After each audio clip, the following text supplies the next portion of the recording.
Não pensem que eu vim abolir a lei de Moisés ou os escritos dos profetas. Vim cumpri-los. Eu lhes digo a verdade, enquanto o céu e a terra existirem, nem a menor letra ou o menor traço da lei desaparecerá até que todas as coisas se cumpram. Portanto, quem desobedecer até o menor mandamento e ensinar outros a fazer o mesmo, será considerado o menor no reino dos céus. Mas aquele que obedecer à lei de Deus e ensiná-la será considerado grande no reino dos céus. Eu os advirto, a menos que a sua justiça supere muito a justiça dos mestres da lei e dos fariseus, vocês jamais entrarão no reino dos céus. Mateus 5:17 a 20. A graça e a paz, queridos. Ricardo Félix, estamos aqui para darmos continuidade à lição que iniciamos semana passada, hoje no caso a lição 5 da revista Examinai as Escrituras, e estamos falando sobre interpretação bíblica, como interpretar as Escrituras, parte 2. E eu trouxe esse texto para provocar vocês, claro, e fazer a seguinte pergunta. De acordo, a partir desse texto, então, eu devo guardar o sábado? Se eu oriento alguém a não guardar o sábado, dizendo que isso já passou, será que eu estou cometendo algum equívoco? Porque, portanto, quem desobedecer até ao menor mandamento e ensinar outros a fazer o mesmo, será considerado menor no reino dos céus. Será que eu estou cometendo um erro?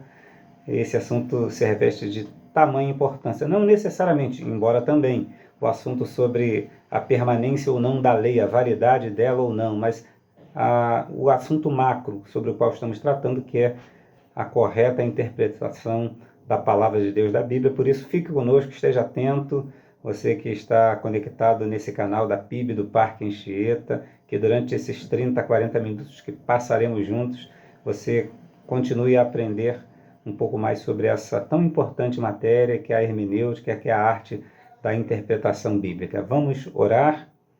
Senhor, esteja conosco, nos esclarecendo, nos iluminando, abrindo os nossos olhos para que vejamos as maravilhas da Tua lei, em especial essa orientação Tua de que a interpretemos a Tua palavra, o mandamento, a Bíblia, corretamente para o nosso bem viver, para nós glorificarmos e exaltarmos adequadamente o Teu santo nome. Seja com cada um que está assistindo, seja diretamente nesse momento, online, ou aquele que um dia terá contato com essa gravação. Eu te peço e te agradeço em nome de Jesus.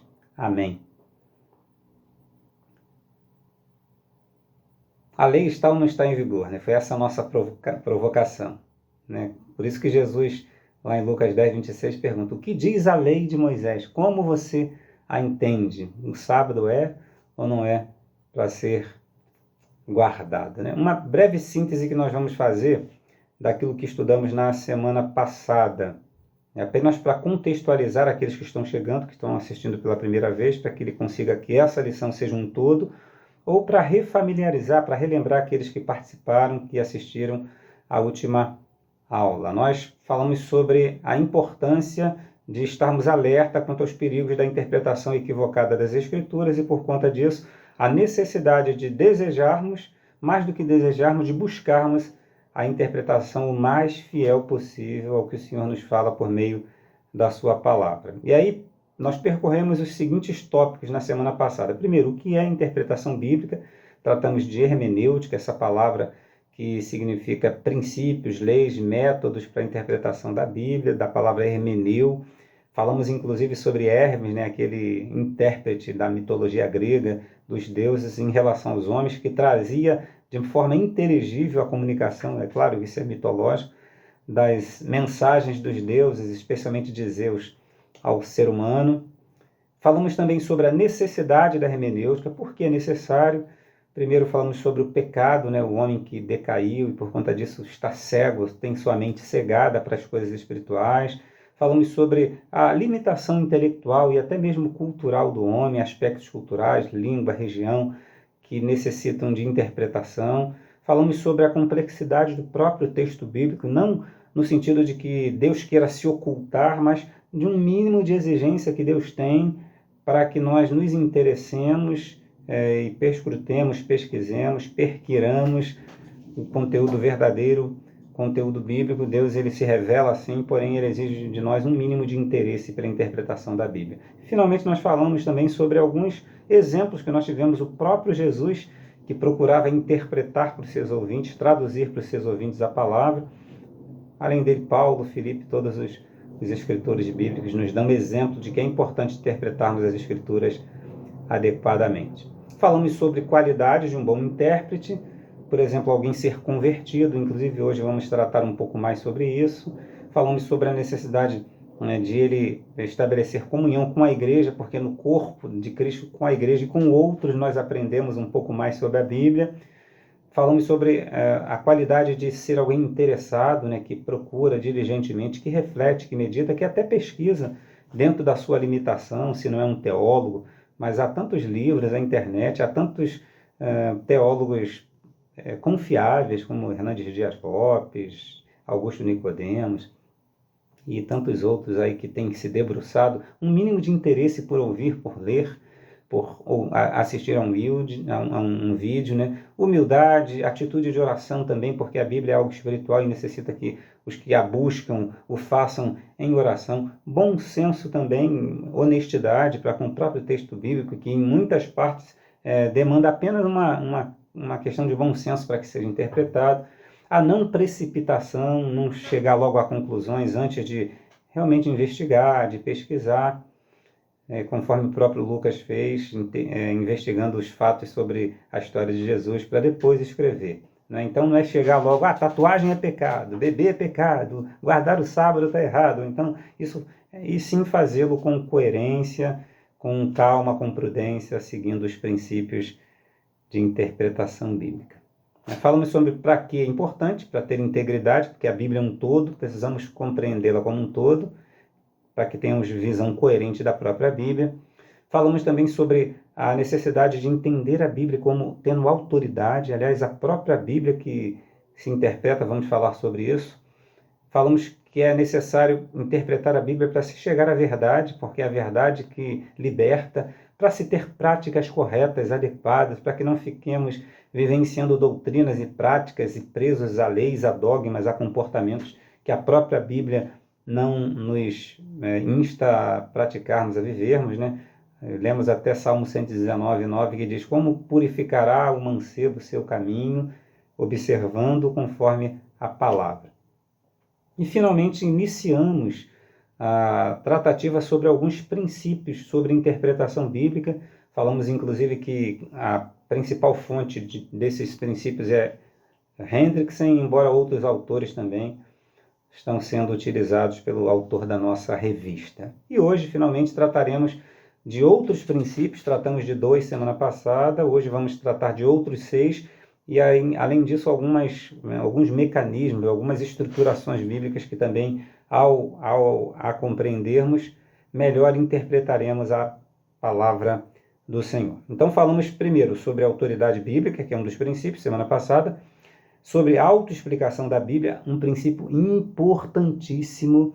Quando se lê um texto, precisa-se, para melhor e ampla e integral interpretação daquele conteúdo, ler outros textos correlatos ou não. A Bíblia como um todo ajuda a explicar a Bíblia especificamente. Então, a autoridade bíblica, primeiro princípio. Segundo, a autoexplicação da Bíblia, texto que explica outro texto. Hoje vamos tratar dos outros 6 princípios de interpretação bíblica, começando por o novo nascimento. Olha só, é um princípio, Nós falamos sobre o perfil daqueles que interpretam corretamente a Bíblia, que necessita ser alguém nascido de novo, e agora estamos falando que um dos princípios também de interpretação bíblica é o novo nascimento. Por quê? 1 Coríntios 2,14, já lemos, vamos reler. Mas o homem natural não aceita as verdades do Espírito de Deus. Elas lhe parecem loucura, e ele não consegue entendê-las, pois apenas quem é espiritual consegue avaliar corretamente o que diz a Escritura. Trata-se de algo mais do que competência intelectual, competências acadêmicas, de até interesse mesmo honesto por conhecer a Bíblia. Você precisa ter nascido de novo. Se você que nos assiste ainda não entregou sua vida a Cristo, ainda não é convertido e consequentemente ainda não é habitar do Espírito Santo de Deus, esse princípio vai estar furado, e esse que é basilar para a correta interpretação da palavra, porque o homem natural, como diz Romanos 8,5, ele não tem condições. Diz assim: aqueles que são dominados pela natureza humana pensam em coisas da natureza humana, mas os que são controlados pelo Espírito pensam em coisas que agradam o Espírito. E aqui há até uma palavra de consolo, né? A correta interpretação bíblica não depende de formação acadêmica, nem teológica. Se você é crente, nasceu de novo, você já tem um mecanismo, um instrumento poderoso que lhe ajuda nessa interpretação, porque as palavras de Deus são para agradar a Deus, para vivermos de acordo com a vontade dele. E isso demanda aqui essa técnica, digamos assim, esse princípio, ser nascido de novo. O segundo princípio de hoje, que é o quarto no geral, é a precedência bíblica da própria Bíblia sobre experiências pessoais ou de outrem. Preste atenção. Não force a passagem bíblica para interpretar, para que ela se adeque àquilo que é a sua experiência pessoal ou a experiência de outras pessoas, né?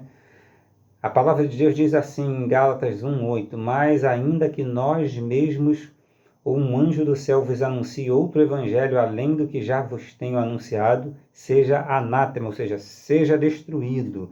Por quê? Experiências pessoais, pessoas que contam, que narram eventos fantásticos, não devem ser tomadas as experiências para doutrinas bíblicas, verdades bíblicas. A gente vê que aconteceu isso com Joseph Smith, que recebeu do anjo lá e aí criou a nova religião dos mormons, a própria religião do islamismo, né? Maomé teria recebido também revelações, não experiências pessoais, experiências práticas, né? Eu subi ao terceiro céu, e aí isso é uma doutrina, as pessoas que orarem, elas vão conseguir navegar para o céu. E a despeito de considerarmos possibilidade de verdade em experiências pessoais, isso não serve como doutrina, tá certo? A precedência é da Bíblia, a Bíblia que traz a doutrina, a verdade. E se alguma experiência pessoal não se respalda na Bíblia, essa experiência deixa com a pessoa, deixa com você mesmo, mas não estabeleça isso como verdade bíblica. Quinto princípio de interpretação bíblica: a base de textos doutrinários para exemplos bíblicos, para histórias bíblicas. E, queridos, nós pregadores, eu me coloco nesse meio, nós lemos histórias e extraímos dali algumas verdades. Aqueles que me acompanharam aí quando eu falei sobre resolver as pendências do passado, viram que eu usei a história de José, especificamente quando ele se encontra com seus irmãos lá no Egito, seus irmãos que vão comprar comida, e ali nós tiramos algumas verdades, especialmente a necessidade de resolvermos pendências passadas. Mas histórias bíblicas não servem como doutrina, a menos que essas doutrinas sejam respaldadas em ordens, em imperativos, em mandamentos, em princípios bíblicos. Tá? Existem princípios governadores de conduta, como diz o doutor Heber Campos, contidos nas passagens bíblicas. Esses sim devem ser tomados como verdades e não as histórias. Não, inclusive, atitudes ou passos, embora sirvam sim a verdade, queridos, como exemplos, como inspiração para nós, como, por exemplo, Abraão edificava um altar nos lugares que ele passava. É um exemplo maravilhoso e precioso e tem que estar alinhado com princípios bíblicos. Só não pode ser tomado como uma lei. Olha, você já erigiu um altar aí no cantinho da sua casa, né? Como Abraão fazia? Então é necessário que nós tenhamos cuidado com histórias bíblicas que são realmente inspiradoras, mas que não são necessariamente doutrina. Diz 1 Pedro 5,5: semelhantemente, vós jovens sede sujeitos aos anciãos, e sede todos sujeitos uns aos outros, revestivos de humildade, porque Deus resiste aos soberbos, mas dá graça aos humildes. Claro que isso aqui é um texto que fala sobre a necessidade de nós resistirmos aos soberbos, mas sermos humildes. Isso daria respaldo, por exemplo, para o texto onde Jesus lava os pés dos seus discípulos, e não o próprio lavar os pés dos discípulos como sendo uma doutrina, uma prática. Olha, a igreja tem que ter a cerimônia do lava-pés. Ali naquele texto há um princípio de humildade, um princípio de serviço, como Gálatas também, capítulo 5:13, vai falar: porque vós, irmãos, fostes chamados à liberdade, Não useis então de liberdade para dar ocasião à carne, mas servir-vos uns aos outros pelo amor. Cristo está ali lavando os pés, servindo os seus discípulos, e nós podemos usar esse princípio de servir como respaldo para aquilo que Cristo estava fazendo e não usar o fato, o evento, mesmo sendo praticado por Cristo, como doutrina.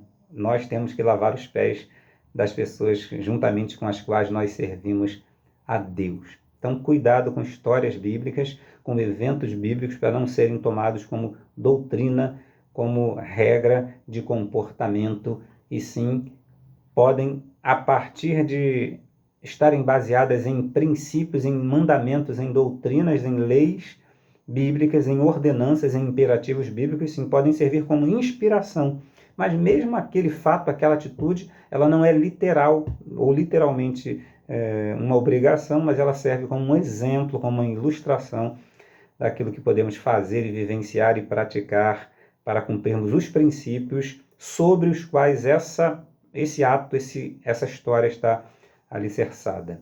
Ok? Por falar em literalidade, embora com muita cautela, um outro princípio, e agora o sexto princípio de interpretação, é pensar e considerar a literalidade de textos bíblicos. Querido, seja a questão da conveniência, né? Porque existem textos que, literalmente interpretados, geram desconforto, confronto. Por exemplo, vence o mal com o bem. A gente pode não querer interpretar literalmente esse texto por conta de ele gerar desconforto. Amai os vossos inimigos. Ou seja, por questão de coerência e até de racionalidade, né? Por exemplo, Pedro andando sobre as águas. Não é coerente. Como é que alguém vai flutuar? Né? Existe até aquela velha explicação de que o caminho das pedras, eu vou te ensinar o caminho das pedras, se baseasse nessa história bíblica, por conta de Pedro não ter, de fato e de verdade, literalmente caminhado sobre as águas, mas ter sido direcionado por Cristo, pé para a esquerda, pé para a direita, dá um pulo, porque estariam pedras ali submersas às águas, sobre as quais Pedro teria andado sob a direção de Cristo. Olha só que forçação de barra para não interpretar literalmente a palavra. Então, cuidado com isso. A literalidade, em princípio, né, salvo algumas ocasiões, vamos citar aqui, em que o literal, não é claro que não é o literal que é para ser interpretado, mas, em princípio, a literalidade deve ser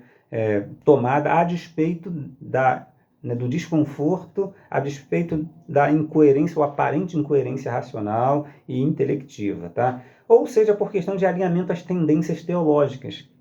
Porque, especialmente depois do liberalismo teológico, algumas possibilidades de interpretação não literais ou não literal da Bíblia, a interpretação não literal, foram aventadas, algumas possibilidades. Tem um texto até que eu queria trazer aqui para vocês, de um advogado interessado na leitura bíblica, que ele diz o seguinte: Deus criou a terra em apenas 7 dias?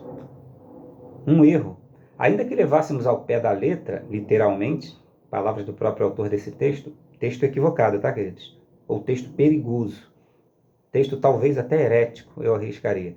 O registro de Gênesis, pois é verdade que você vai encontrar lá a palavra dia, seriam 6 dias de obra criativa e de um descanso. Todavia, em outras escrituras e nos ensinamentos dos profetas modernos, olha só, aprendemos que dia se não se refere a um período de 24 horas. De fato, nos primeiros dias, nem terra formada havia para rotacionar em torno de si, mesmo astros brilhantes não existiam, diz esse. Então, ele está querendo dizer que não há literalidade na criação do mundo em 6 dias e no 7º dia o descanso. Então, cuidado. Em princípio, inclusive, há, queridos, algumas tendências hoje em dia, como o evolucionismo cristão, enfim, há algumas tendências de se adequar à ciência, a textos bíblicos, e tenhamos muito cuidado. Tá? Há textos, sim, cuja literalidade é claramente não aplicável e incoerente. Por exemplo, e se a tua mão te escandalizar, corta.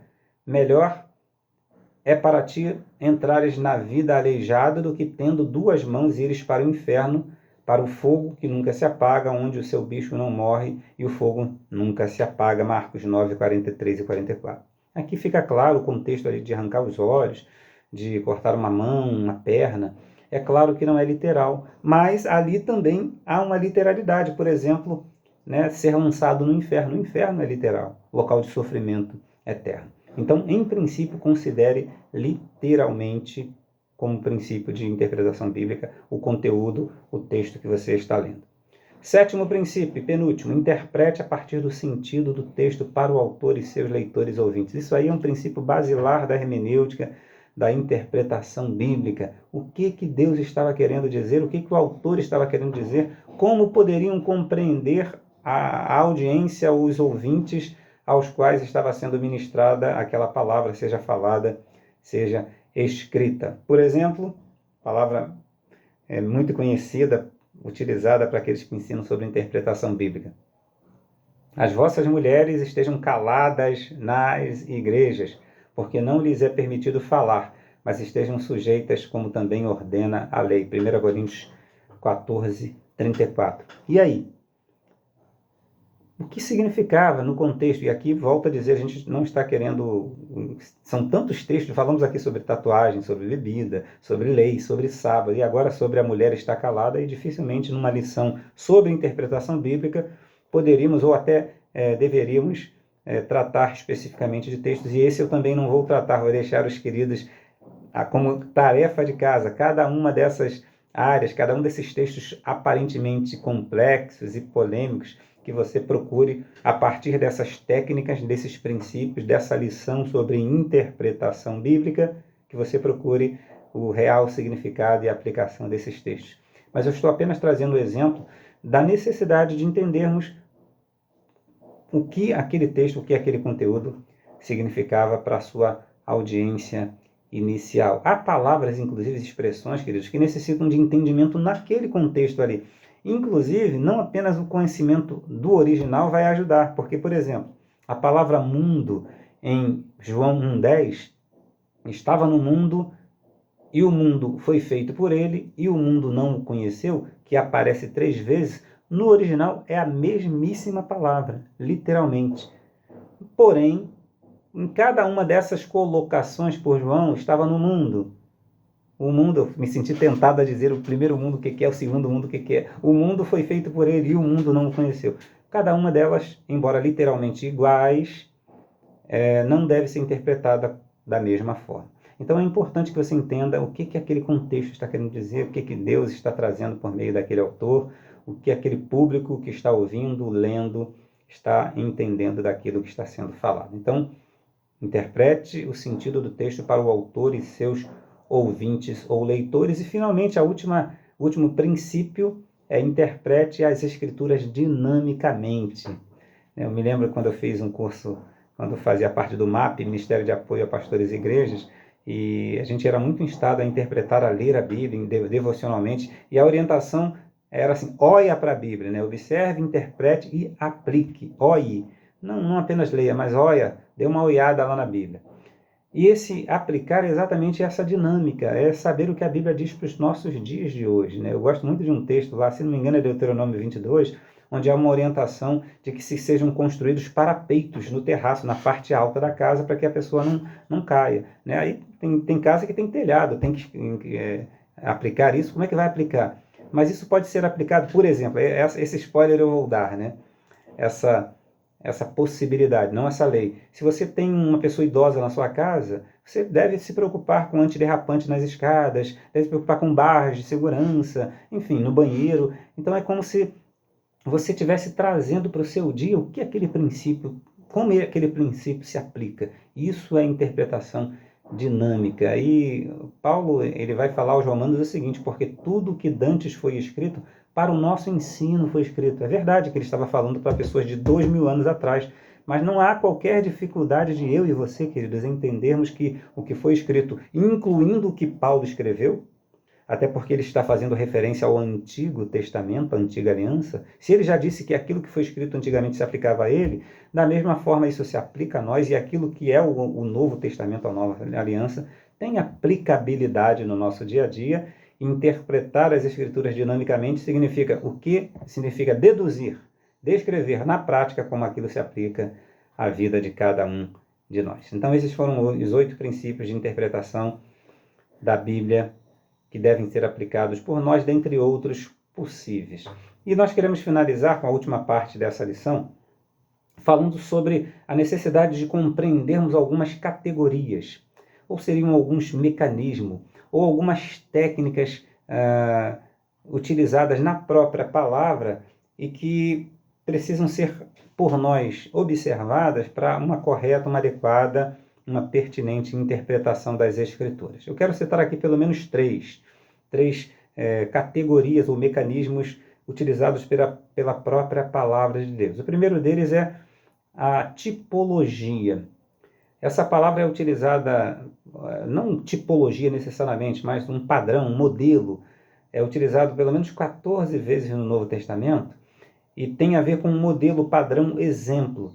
São pessoas ou eventos ou instituições ou objetos do Antigo Testamento que são como que símbolos, como ilustrações de pessoas, de doutrinas ou de práticas ou de instituições cristãs e são utilizados para efeitos didáticos pelo próprio Deus, às vezes sem que o próprio autor, olha que incrível, como que Deus é fantástico, né?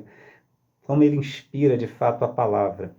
O próprio autor, aquele que utilizou-se daquele símbolo, daquele tipo do Velho Testamento, nem ele sabia, provavelmente ou possivelmente, que no Novo Testamento ele teria uma representatividade, que ele tipificaria algo do Novo Testamento. Existem algumas questões que precisam ser observadas. Eu quero falar a partir de agora. Primeiro, os tipos bíblicos que encontram o seu antitipo no Novo Testamento, ou a sua concretização, que ilustram algo do Novo Testamento. O tipo bíblico, especialmente do Antigo Testamento, eles precisam ser, como eu falei, tipo bíblicos, bíblico-históricos, e não invenções de rabinos, ou de mestres, ou de pastores, ou de cristãos, de professores. Por exemplo, Mateus 12:40 diz: pois assim como Jonas passou 3 dias e 3 noites no ventre do grande peixe, isso foi um fato bíblico. O Filho do Homem, ao tipo, Jonas, o fato no evento bíblico de Jonas passando 3 dias, o antitipo, a sua concretização, seu cumprimento no Novo Testamento, é o Filho do Homem ficará, ainda Mateus 12:40, parte B, 3 dias e 3 noites no coração da terra. Olha, o tipo de Jonas e o antitipo de Jesus na terra antes de ressuscitar. Então, os tipos precisam ser bíblicos, a tipologia tem que ser bíblica e não invenção. Segundo, precisa ser profética, ou precisa não necessariamente, ela acaba na prática sendo profética. Como diz lá, outro tipo, a serpente levantada por Moisés, lembra? Para aqueles que foram picados por serpentes serem curados. E como Moisés no deserto levantou a serpente de bronze numa estaca, tipo, também é necessário que o Filho do Homem seja levantado, antitipo, a realização, a concretização no Novo Testamento, Cristo sendo levantado na estaca, na cruz do Calvário, para a cura de todo aquele que para ele olhar com um olhar de fé, de submissão, de entrega, assim como foram curados aqueles que olharam para a serpente levantada por Moisés no Novo Testamento. Não é lindo isso, queridos?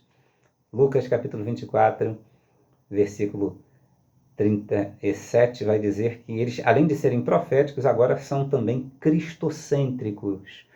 A Bíblia, na verdade, é cristocêntrica, mas especialmente os tipos bíblicos precisam apontar normalmente diretamente, porém talvez até indiretamente para Jesus, como por exemplo Lucas 24:27.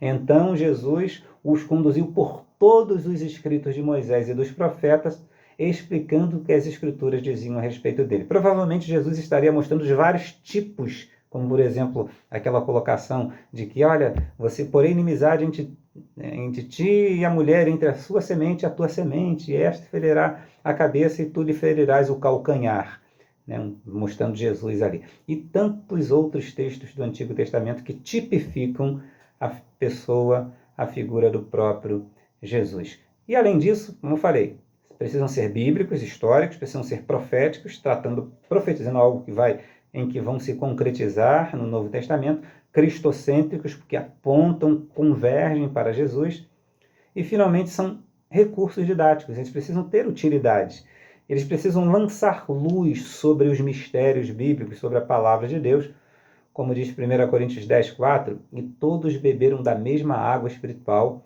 pois beberam da rocha espiritual que os acompanhava, e essa rocha era Cristo.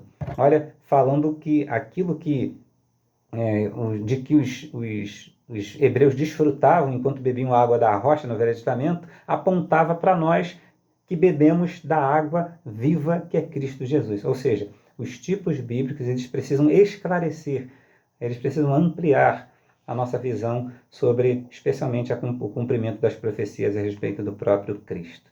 Hebreus capítulo 4, 8, 9 também tem outro exemplo de esclarecimento interessante. Se Josué lhes tivesse dado descanso, Deus não teria falado de outro dia de descanso por vir. Logo, ainda há um descanso definitivo à espera do povo de Deus. Ou seja, o Shabat, o sábado, que significava descanso, ganha uma nova imagem, né? Descansarmos em Cristo. Vinde a mim, todos vós que estáis cansados. O descanso eterno para o qual nós estamos rumando enquanto peregrinos nessa terra. Então, esses tipos do Antigo Testamento nos servem para ilustrar, esclarecer, lançar luz sobre alguns assuntos mais complicados da própria Bíblia. Já falei de alguns exemplos, vou citar apenas mais alguns exemplos de tipologia. Por exemplo, Adão é tipo de Cristo, né? Embora digamos que Adão é o tipo negativo, porque por ele a humanidade toda foi condenada ao pecado, teve a natureza pecaminosa, e Jesus é a realização de um novo Adão, a partir do qual toda a humanidade pode ter a natureza espiritual, a nova vida, a salvação, a eternidade. Na verdade, Romanos 5, 14b e 18, na verdade Adão é um símbolo, uma representação, isso é o texto que diz, viu?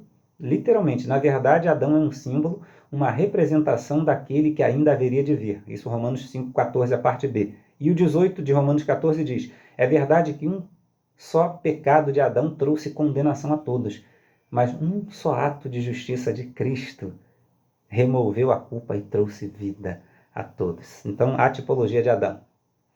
A Páscoa é um tipo também do sacrifício de Jesus. Livrem-se do fermento, 1 Coríntios 5,7, velho, para que sejam massa nova, sem fermento, o que de fato são. Cristo, nosso Cordeiro Pascal, foi sacrificado. Então, aquele cordeiro que foi sacrificado para que nos umbrais das portas seu sangue fosse aspergido, para que houvesse livramento do anjo da morte, é tipo de Cristo, cujo sangue sobre nossas vidas impede, anula a condenação da morte eterna.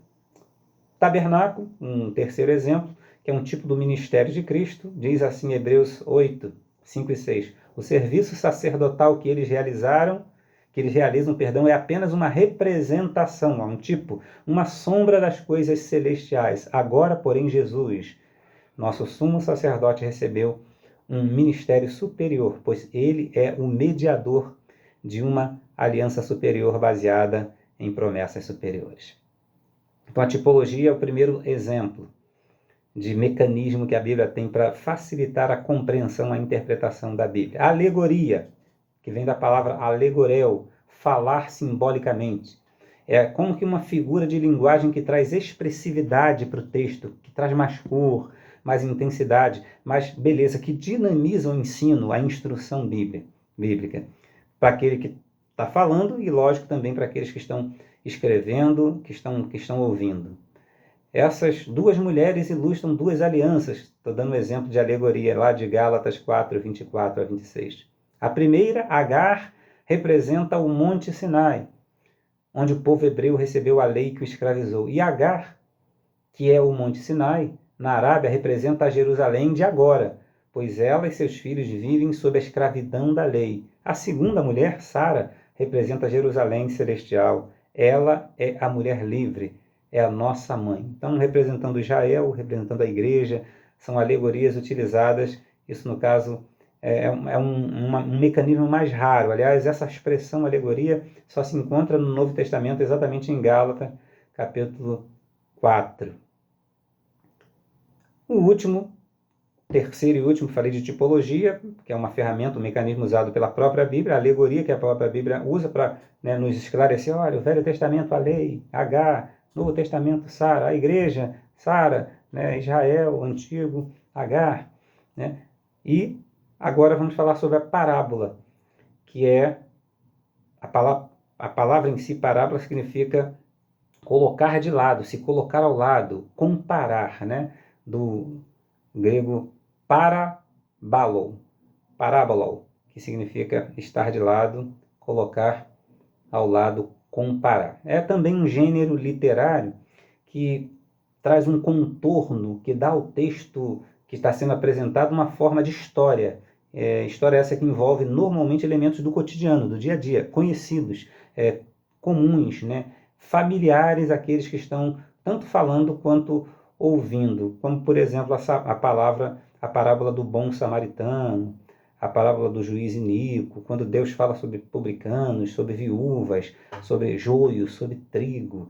Via de regra, queridos, a parábola ela expressa verdades teológicas, sim, sempre verdades teológicas, mas via de regra ela envolve prática, ela convida, mais do que isso, ela desafia a uma prática, a um comportamento, a uma mudança, a uma adequação daqueles que querem se tornar cidadãos do reino aos comportamentos que o reino exige de seus cidadãos.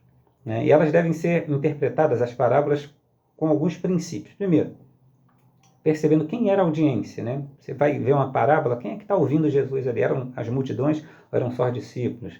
Qual era o contexto? O que vem antes? O que vem depois? Que são princípios de interpretação bíblica em geral, especificamente aplicados à parábola. Qual o fundo histórico, o fundo social, né? As pessoas, seu nível intelectual, seu nível financeiro, né? A cultura do momento. Por exemplo, fala da viúva pobre, né? O que era uma viúva pobre para aquela sociedade, em Lucas 18? Né? As figuras de fariseu, publicano, o que isso significava? Né? A gente sabe que o fariseu era religioso, o publicano era alguém que era mal visto. Então, interpretar a parábola nesse contexto é muito importante. O samaritano, que era, né, o pastor tem falado esses dias sobre Atos João capítulo 4, e a gente vê que o samaritano tinha uma figura, um simbolismo muito forte no meio do povo judeu, que era para quem as palavras estavam sendo contadas, enfim. Vinho, trigo, joio, tudo isso tinha um significado para o ouvinte. Uma outra uma parte importante, um outro princípio importante para se entender as parábolas, né? A que decisão os ouvintes estão sendo chamados a tomar? Por isso que falamos que a parábola ela normalmente insta a uma prática, a uma adequação desse cidadão que quer se tornar parte do reino de Deus e por isso precisa vestir as vestes adequadas a esse reino. Outra verdade importante a ser procurada: qual é o ponto central da parábola? Do samaritano a gente sabe que é o amor ao próximo, né? Isso é muito importante se preocupar. O início e o fim, o que vem antes também, mas o início da parábola e o fim são partes importantes para que você entenda o contexto da parábola, como Jesus fala, vai tu e faz o mesmo. Né? E atente para os termos, com detalhes, verbetes, expressões, né? Molestar, passar de largo, usando a parábola do bom samaritano. Então são essas as questões que devem ser analisadas por ocasião da interpretação correta das parábolas e, por que não dizer, de todos os contextos bíblicos. Queridos, eu quero concluir. 1 Timóteo capítulo 2, versículo 4 afirma que Deus quer que todos cheguemos ao conhecimento da verdade. Só que para isso é necessário, como o próprio Paulo orienta Timóteo, que haja um manipular adequado, né? Manejar adequadamente a palavra da verdade, né? Sermos obreiros aprovados. Essa é uma orientação bíblica de 2 Timóteo 2,15 e de toda a Bíblia. Então, para isso é necessário lançar mão na prática dessas ferramentas de interpretação bíblica. É necessário estarmos alertas à necessidade disso para que nós não incorramos em erros, mais do que isso, para que nós interpretemos e vivenciemos e ensinemos àqueles que ensinam, testemunhemos adequadamente das verdades bíblicas, lançando inclusive mão dessa ferramenta que é a hermenêutica. Nós aprendemos que se trata de uma orientação, uma ordem bíblica, para nós interpretarmos corretamente, manusearmos corretamente a palavra. Jesus, Paulo, Filipe e outros grandes homens de Deus o fizeram, então eles nos inspiram.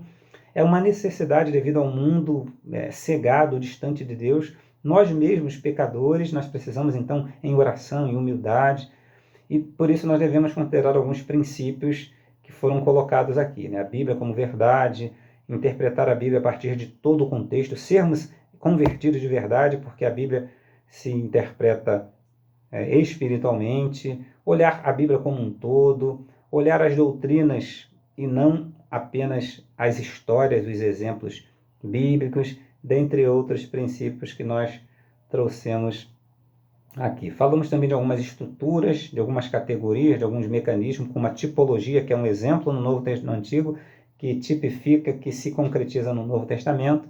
Falamos sobre as parábolas, que são histórias, né, contadas a partir da realidade do povo, que chamam a verdade, sim, teológicas, mas principalmente a práticas, a comportamentos. E falamos também sobre a alegoria, que é algo raro, mas que é uma forma de ilustrar, de lançar luz, de dinamizar, de intensificar as verdades bíblicas, de trazer maior clareza sobre as verdades bíblicas. Que Deus tenha falado ao seu coração, um bom proveito e saia daqui ávido, interessado por interpretar a Bíblia. Para isso, leia, preste atenção, medite, faça cursos, participe de eventos de teologia, de interpretação bíblica, estudos bíblicos. Isso vai enriquecer muito a sua competência para correta e adequadamente interpretar e aplicar a Bíblia. Muito obrigado, Deus querido, por essa preciosa lição. Que o Senhor complete esse ensinamento na mente e no coração de cada um dos teus filhos, de cada um dos que ouvem, de que assistem essa aula. Nós te pedimos, nós te agradecemos em nome de Jesus. Deus abençoe a sua vida.